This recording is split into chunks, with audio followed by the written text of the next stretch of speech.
শিলচর শহরের পূর্ব বিলপাড়ের শঙ্করদিঘিতে অবস্থিত আপনজন দুর্গাপূজা কমিটির ব্যবস্থাপনায় হতে চলছে বিশাল বড় বিগ বাজেটের দুর্গাপুজো। প্রায় 50 লক্ষ টাকার অধিক বাজেটের দুর্গাপুজো হচ্ছে।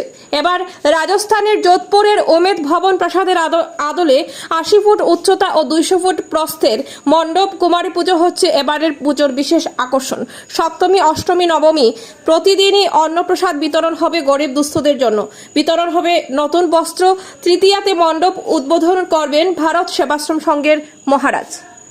নিউজ ডেস্ক রিপোর্ট, শিলচর সংবাদ। আছেন এখানে দেখতে পাচ্ছেন, ওনাদের থেকে জেনে নেব বিস্তারিত। আর 3 দিনের স্পেশালিটি হচ্ছে 3 দিনেই অন্নপ্রসাদ বিতরণ হবে, এখানে বস্ত্রদান হবে এখানে গরিবদের দুস্থদের জন্য। আর হচ্ছে গিয়ে এখানে সভাপতি হচ্ছে পরিমল পাল, আর সম্পাদক হচ্ছে গিয়ে রঞ্জন রায়, উপদেষ্টা হচ্ছে গিয়ে উনি ব্যস্ত আছেন।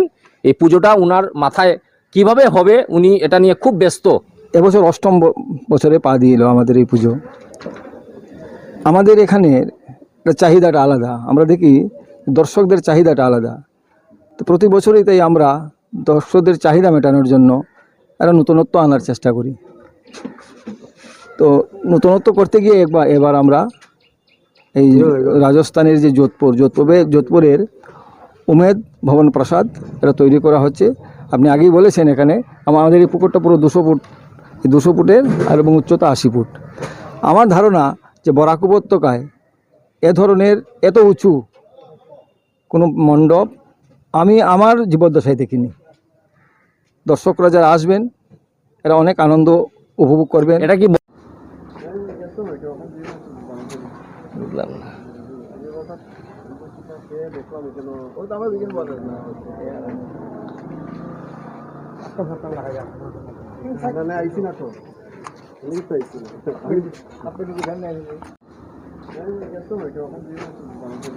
বুঝলাম না।